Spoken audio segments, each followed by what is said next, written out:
Hi, and welcome to this exclusive series on empowered parenting, where we dive deep into conversations with inspirational mothers who have overcome challenges and now have deep insights to share with us, to empower us. Today, I want to welcome Uma Yoganand. She's a best-selling author and has had corporate experience of over 15 years. Welcome, Umaji. I'm so happy you could join us today. Thank you so much, Nidhi. Thank you. So I'm going to dive deep into it. Before that, Sure. I want to know, see, it's often said that we have like a rebirth as a mother. So now I want to know a little about your previous life. So that means I want to know, who were you before you became a mother? That's a lovely perspective to begin with, I guess. So I have always been a dreamer, Nidhi. Dreaming has actually, in several ways, been my strength to, you know, if you could relate to that. So my holidays usually were spent in my uncle's place, who lived he was a scientific officer in a tea estate. So all my holidays usually would be there with my siblings and my cousins. So we had a romping gang who would go explore the forest, explore the flora, fauna around, uh, so a lot of connection with nature has always been there. And I was climbing things at Okay. that point in time. My uncle would love to take us on the hills with a picnic basket and would have this veritable picnic, laid out as soon as we reached the top, and would eat a lovely food that my aunt had packed for us. So it was a great childhood if you look at it from that perspective. And that's where I think, my imagination also expanded and I began to write there. Okay. So actually started writing by describing all this to my classmates. So I had my best friends in school to whom I would keep writing these letters. Okay. And some of them have preserved these letters even to this day. They when I meet them after so many years, they tell me, "Oh yeah, I mean, you've always been so fond of describing things, so I have kept a letter of yours." So those used to be those inland letters, blue color inland letters of those times. Okay. Where I would write and post it. So that's when actually, writing as a passion took root in me. And also the perspective that reading is important. Because during that time, the holidays were long, about 1.5, 2 months of vacation. So we would sit and read books too during that time. My aunt and uncle had a lovely collection of books. So, in fact, I remember serializing the Chandamama all along and reading the story of Zorro, all through. So, this adventurous Zorro and a compassionate Zorro, a helpful Zorro, a whole lot of aspects that related to his character. These were some things that already had, a foundation in my head. When I read something, I don't just look at the story, I'm looking at several aspects of each of those characters there too. And that's how my journey as a reader began. I was a voracious reader. I was just not a reader. I was a voracious reader, right from classics, Somerset Maugham, Thomas Hardy, Charlotte Bronte, to the mainline fiction like Jeffrey Archer, Ayn Rand, Leon Uris. Ayn Rand's Fountainhead, Leon Uris's Exodus, all of that, all of those writers, John Grisham, Robert Pirsig, so there was a lot of philosophy too. And in fact, Paramahamsa Yogananda's autobiography of Yogi was something that I read when I was just about 18 or 19 years old. Wow. And that was completely inspirational for me from that perspective. So Absolutely. there That was was this quite a blend foundation. of things.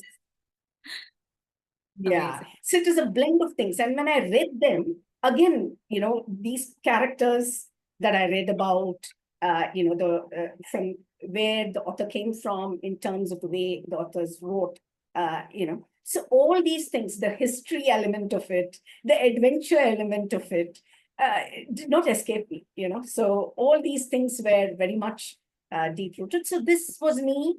And I was very much into trekking and mountaineering at that point in time too. So in Wow. college, I was part of a club called Explorers Club that took us on day treks, on overnight treks, and we culminated it with a trek to Amarnath as well. Okay. So yeah, so that's that was a lovely trek again because we didn't take the pilgrim route. We took the tougher route from Sonamarg. So we walked across glaciers, trekked across glaciers. Wow. That, yeah, amazing stuff it was. And yeah, on our return, the high point was that we met Indira Gandhi. Okay. At that point in time, because it was partly funded by the state government of Karnataka. And the Mountaineering Association in Karnataka was also part of this particular trek. So we had, experts from there who came with us during our trek. So it was a great experience overall when we met Indira Gandhi too, and she wanted to know how it went. So it was a lovely experience. My college experience was into trekking, reading, theater. I did a theater workshop. I love to express myself in different ways. So I did a theater workshop, and I remember, Anton Chekhov's The Bear was what I enacted in college, and I played the heroine's role there.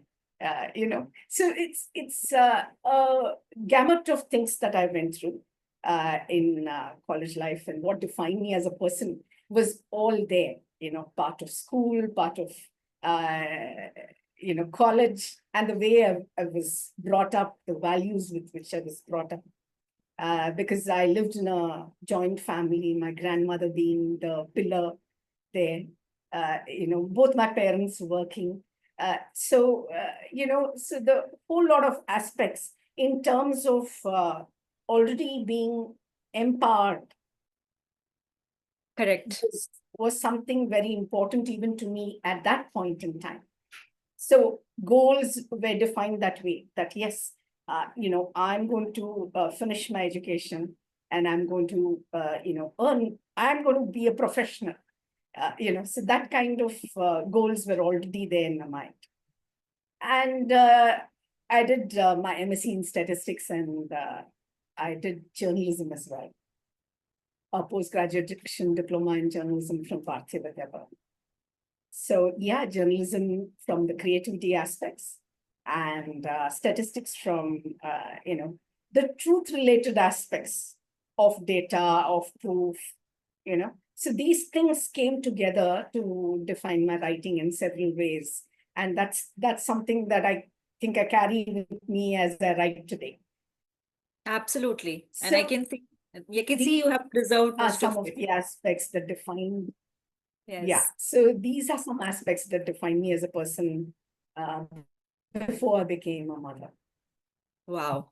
It was like so amazing to know all of that. I could actually, imagine you doing all of that, and you still carry that energy, right?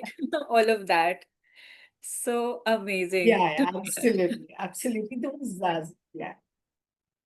So how was your motherhood journey? Was it easy for you? Well, before becoming a mother, I had already started working. And I was working as, first as a research assistant and then as a village associate in a research group.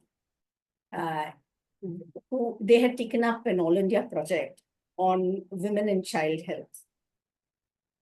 And I was part of it. So we had chosen a village as our sample, where we went there and, we went with our questionnaires to seek the kind of data and information that we needed to do our analysis. So the foundation also was laid by NIN in Hyderabad, where we did a course on how to measure nutrition. Okay. And we came back and implemented it in the villages here. So it was a lovely project and it was going great guns, But in between this period, I got married. And I was still working, of course. It involved a lot of field work. So I would, though married, I would meet my husband maybe once in 15 days. Okay. Or, if I was lucky in a week, in the weekend.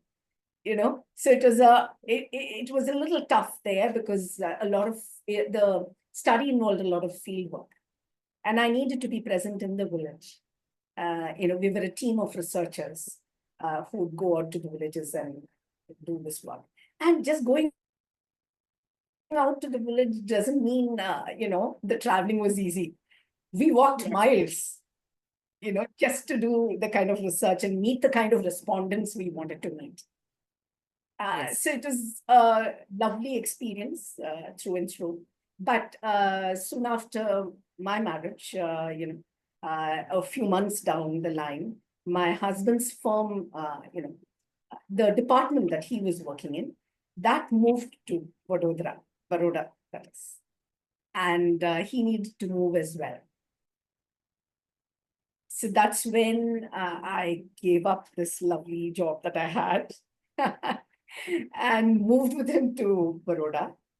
And by the time I was already carrying my first child. So initially, of course, I was very busy setting up a home, making things comfortable for us in Vadodara. Took all of my time. And it was new. Being at home and doing things was new for me. I had never done this kind of thing. I have always been that free girl who went out and did things that I wanted. I can imagine. So this was a complete different thing. But yeah, it was new, so it kind of caught my attention and I was able to do things.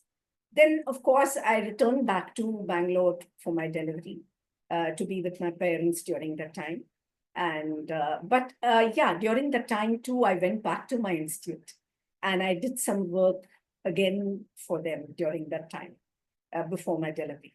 And then, soon after my delivery, of course, there was a big gap.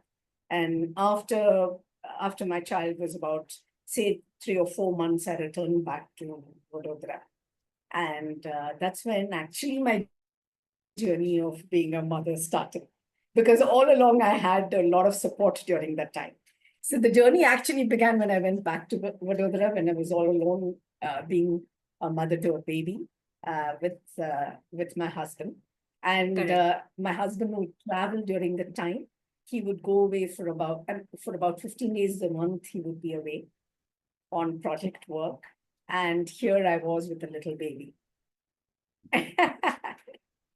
So, and then I realized that even if I wanted to get back to work, this was a difficult time. And so consciously, I took a decision that I would stay back at home and hold fort for the sake of, the child. Because I don't think I liked the idea of leaving my child in a creche at that point in time. Absolutely. I felt being a mother was all about being present there and doing things for the baby. Not that, of course, I would be there all the time with the baby in that sense, but definitely I needed to be present for the baby, right? And that's what drove me to take that kind of a decision. And I wanted to give my best, of course, like all mothers want to do. I was no different. I wanted to give my best to my child. So I did that. I took that decision. And I continued to be a mother holding fort because I had a lot of work, going to the bank, going to the grocery shop. We didn't have a lot of online shopping those days. Yes. You had to go and buy your stuff and come home, go to the bank and do your stuff and come. You didn't have mobile banking those days. So everything needed to be done, right? So I would go with my baby, carry my baby around, go get all the work done, come back home. So these activities, taking care took its time. So I kept myself occupied. So initially, what I'm trying to say is this kind of uh, kept me rooted. Yes. But gradually is when I started realizing that I just can't take only this.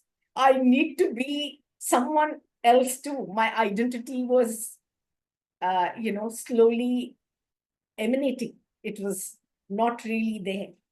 Uh, you I know, get that.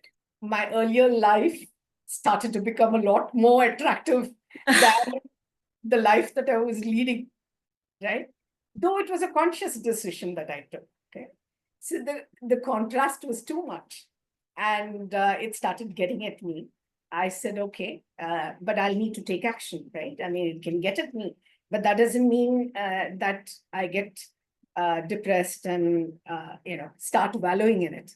I needed to take action. And that's when I started to look at around for opportunities. Okay. And ORG Baroda at that time was part of the same study that I had started in Bangalore, Okay. and they had a lot of research projects that, in social sciences, they had a lot of research projects that they were coming out with. And they needed somebody to edit their project reports. So I took up that freelance assignment. Of course, I had a cousin of mine there too, who kind of put in a good word for me. And my background with this particular research program also helped. And together, I was able to get this assignment. And I started, making my life feel more meaningful all over again. So, there was this money that I earned from editing the project reports. I was still in touch with my core subject matter, and I was editing too. So there was a whole lot of aspect that made me feel comfortable in this role. And I continued to do that till my second child was born. So when my second child was born, I realized when I was on the hospital bed with my little one beside me, somewhere I felt, oh, I guess my life is kind of leading to a full stop here. Because with my second one, it's going to be so much more tougher, right? I couldn't continue with the editing work too, because I had my older one to take care, the younger one to take care, and my husband going away every 15 days. So it was a bit of a issue at that point in time. Yes. And I said, okay, I have taken this conscious decision. So let me stick to it and continue, right? So I continued to take care of them. Though within me, I had this gnawing feeling that I wasn't utilizing my full potential, right? Yes. That kept gnawing it.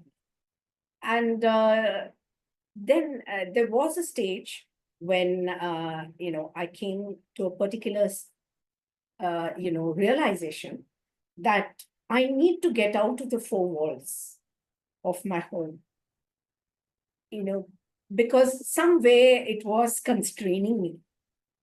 If I got out of the four walls, probably it would be easier for me to deal with everything within the house too. Absolutely. This. I mean, getting out of the house I was doing, so don't get me wrong, in the Yeah. sense, taking out the children for Yeah, but you their just feel, various okay, this has activities. become my life. Yeah, but for something that defines me, I needed to get out of the four walls. Yeah, I get that. I get that. We all Right? get that feeling at some point. Even Yeah, when we are working, even when you are on a break, I think the guilt of the other side is always eating away. yeah, So absolutely. I totally get that. So what was the gap between both your kids? It was about 3.5 years. Okay. So you Three and got a to half work years. in between and then again. you had to Yeah, pause again. yeah, yeah. So yeah, I can imagine. What would you say was your biggest challenge in this whole duration? So I'm saying the biggest challenge, of course, was trying to keep myself occupied and feel empowered in my role as a mother too. That was my biggest challenge, and I guess that's why I kept trying different things. First was that editing role that I took, and as my children grew and went to school, I started taking home tuitions. Because that I felt that I would help my children as well as some children around, and that helped me feel useful. Yes, I totally resonate with that. The need to fulfill your potential, Yeah, it is yeah, always there. You try to find different ways to at least, do something, make yourself more useful apart from right, being a mother. So right. totally relatable. So I felt, my children also started studying better when I did that. I didn't need so much of an effort to get them to the table to start writing, because when they had children around them, they also sat down and did their homework Yeah. and did their studies. So it was a great experience there. But of course, it's limiting to a certain extent, right? And that's where I think my parents had come on a visit during that time. And they also resonated with my thought. And they said, I need to get out of the four walls of the home. This was not really me. I had always been that outgoing person, and I had kind of shrunk there within the four walls somewhere. So they saw that, and they recognized the need within me, and they said, I need to do that. And yes, by that time, I think things had changed a lot. I couldn't go back to field work, of course, and do research because I had little children around, and computers were everywhere as well. So I thought, okay, let me first upskill myself and then look for a job. So I started studying at a computer institute. And that also helped a lot because I was studying, my children would study with me. So it was a kind of a great, teamwork that we did together, me and my children.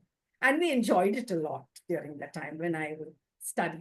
They would watch me studying and they'd say, okay, they need to study too. So, it's a kind of feeling that they have a role model at home to look up to. Yeah, as parents, they look up to you, but also they need a role model. And I guess as parents, we need to realize that too, being role models. And that I think, comes from these little things that we pay attention to. It may sound little, but in the long run, these are the things that take the children Yes, apart. absolutely. They are the little seeds that we are putting. Yeah, yeah. I did the computer course, but by the end of the course, as the course was ending, we had to move again. And this time my husband had changed his jobs. So we moved to Mumbai, and I took a transfer to the center in Mumbai. It was Aptech that I was doing a course in. So Aptech had centers all around. So they moved me to the Mumbai center. And of course, there was a lot of challenges moving a new place.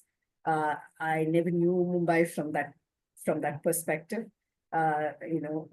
Transportation was something that was overwhelming for me. The local trains, the buses, everything. But of course, I got used to that as well.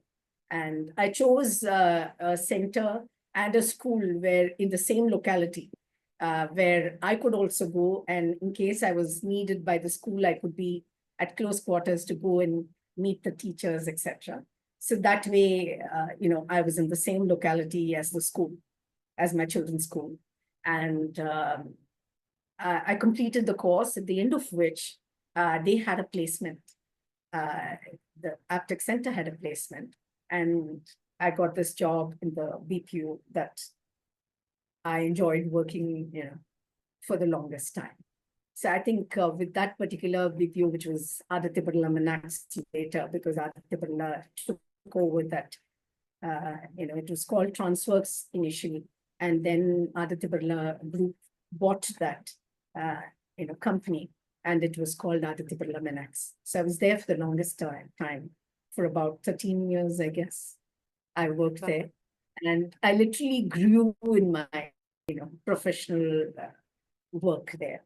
I joined at the operations level and continued to grow to become GM operations, and then AGM operations, and then I moved into training and quality, and and I worked in the role of general manager, training and quality for a long time.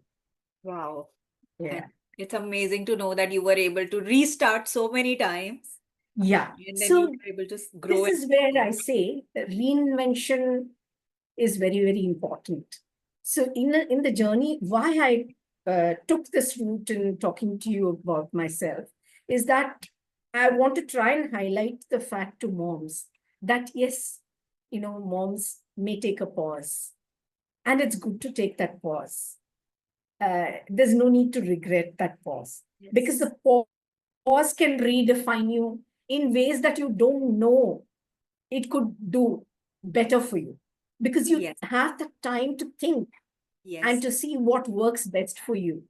And I feel And it when you strengthens your reinvent why it, also. absolutely, absolutely. And I've always seen as a mother, I've not hesitated to take that step back for my children. Yes. None of Each us regret time, that, of course. yeah, And you need each to be time, grateful. whether it's career, whatever's going good, I have taken that pause, even as general manager, business excellence, when I was in another BPO there. It was just a year and a half stint.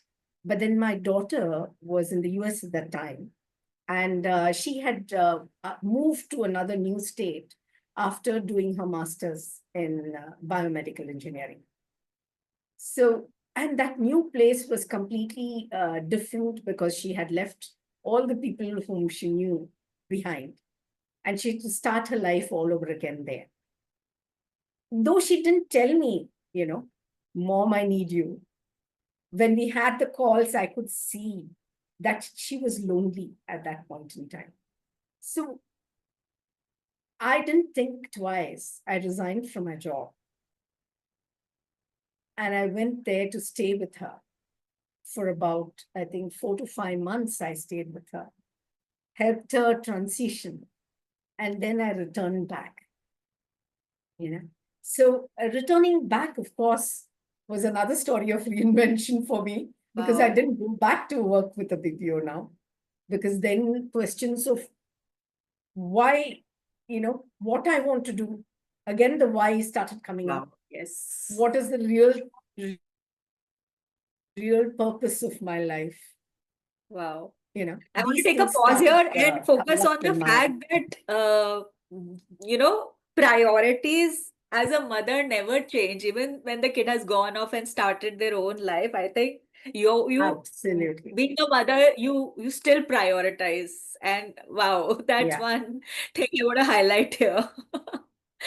So amazing. So yeah, so that's why I made that comment earlier, that at any stage I don't think Any I stage. I yeah, I thought, oh, my career is more important at this time. It was, I was doing well, and I had all, my goal was clear.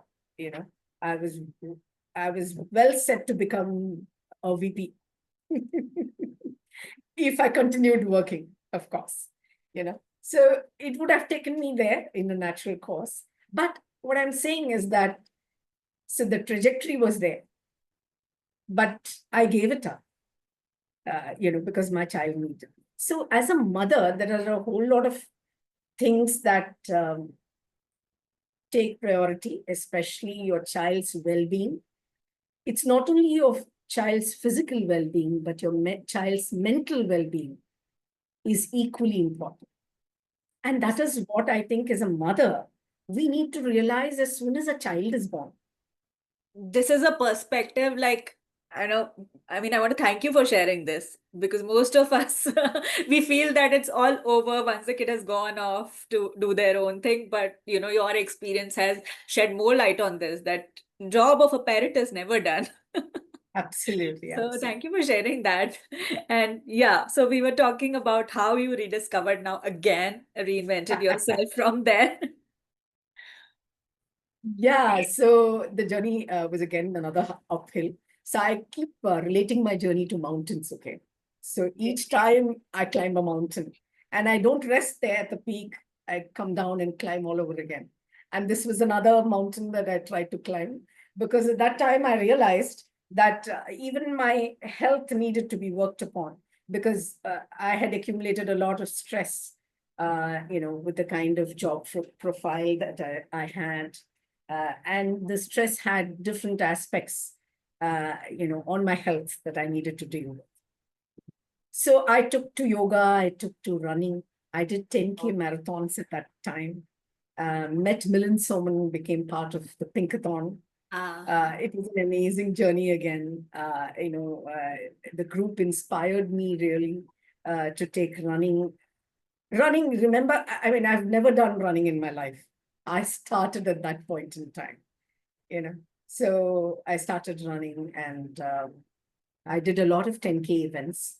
And it was a great time then because my second daughter had returned, from Bangalore after a stint working there.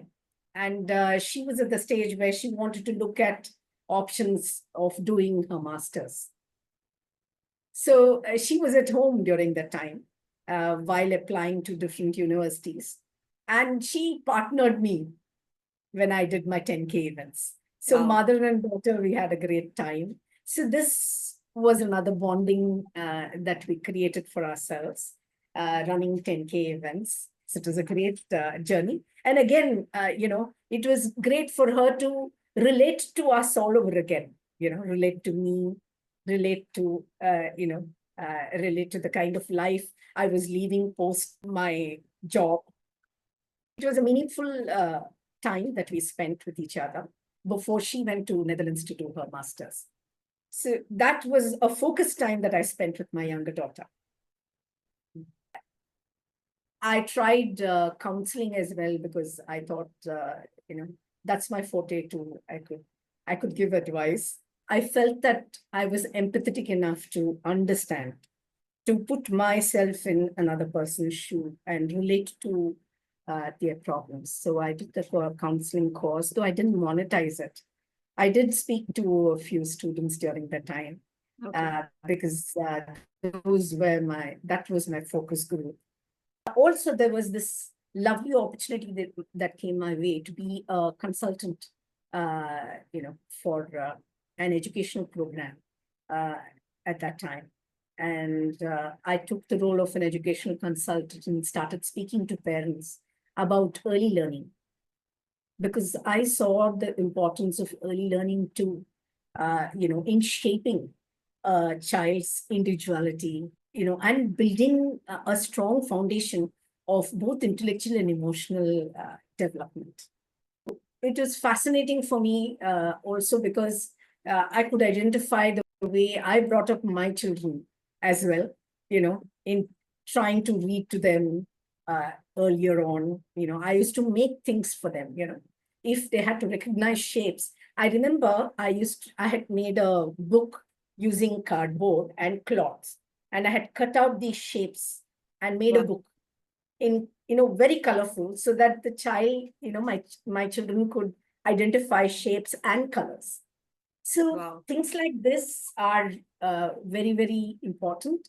And the program that I related to as an educational consultant uh, resonated with me from that perspective too. And also the fact that I knew that you need to keep talking to a child, be whatever age the child may be.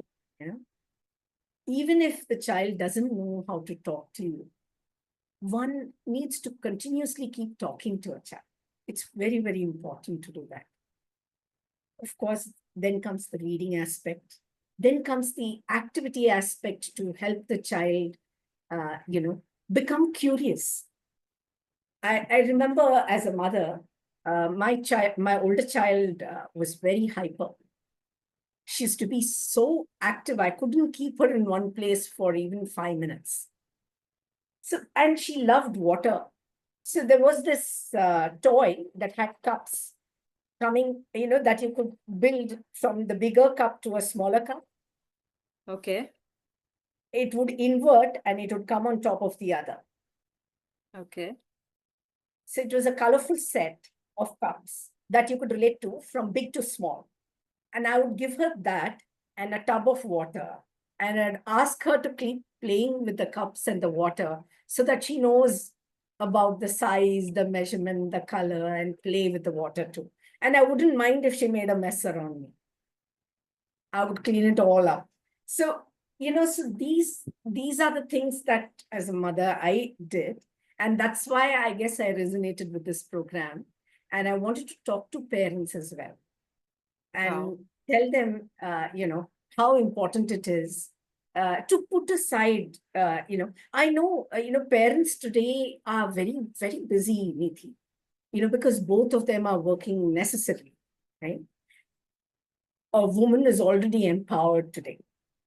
She wants to go out and work and, have an identity for herself. And that's a great thing. It's an awesome thing. But as a parent, the empowered woman needs to take this time out. And even as a parent, the Yeah. man, the father, too needs to take that time out for the child and be present for the child Yes. and initiate those activities as soon as the child is born. In fact, people say even before the child is born, there are programs that you need to Okay. undergo, Garb Sanskar and all that. Depth sanskar, yes. So there's a lot of things that you need to do to be able to develop uh, the child as an individual. Mm. And I'll tell you why. It's because the brain development happens so fast during that time. It's very, very important, 0 to 3 years. And when the child is 3 years, the child is already an individual. Yeah. The child has already developed characteristics of being an individual when the child is 3 years old. So you can imagine you don't have much time and ensure you lay that strong foundation of both intellectual and emotional development. Totally agree with you. So, uh, Yeah. So I guess this is what prepares a child to be successful both in life as well as in school. So you're not only teaching a child to be successful in school because that's the next step, but you're also taking the larger picture of so making it's the an child ongoing be job, right? successful in You are life. working on yourself, you're working on the child. It's such an ongoing job. Absolutely. It never ends, and you Absolutely. cannot ignore yourself. You Absolutely. can't ignore your children. It is a lot to take on, and constant responsibility. So I'm sure you have certain you know anchors in place, certain rituals in place. I want to know, what are your, two or three non-negotiable rituals or non-negotiable things along this whole journey that have kept you anchored. So non-negotiables, I can say is, if you have to take a pause, do take a pause. Uh, it is important to take that pause to reflect and know yourself. Knowing yourself is the key, and that is the non-negotiable element that I'm coming to. The more you know yourself, it makes it easier for you to deal with whatever challenge you may face, not only in your professional life, but also in your motherhood journey. That is one aspect. The other aspect is I would like women, or, in as a mother myself, I have tried to keep reinventing myself at every stage. I've tried to utilize whatever skill that I had and also tried to upskill myself to be out there. Yes. The third aspect that is non negotiable is to have a hobby for yourself. that hobby is going to be your own anchor again. Have a hobby. You may even monetize it, you never know. And that could also be your strength in so many ways to feel empowered. But having a hobby is very, very important. Whether you want to trek, whether you want to go up the mountains, whether you want to, do any other activity, you want to sing, you want to play an instrument, take it up, because that is something that will define you and help you be you. You're Correct. expressing yourself through that activity. So I guess that is another non-negotiable for me. So pause, upskill, and have a hobby. Yeah. Amazing. Thank you for that. So you've also written a couple of books, right? You've written your second novel now. So you want to talk a little about that? Yeah, so I have written about 3 books. I think my writing journey started a year back, more than a year back, I should say now. Last year, August 15th was when I published my first book, which is One Life and the Road, Yeah. Tapestry of Emotions.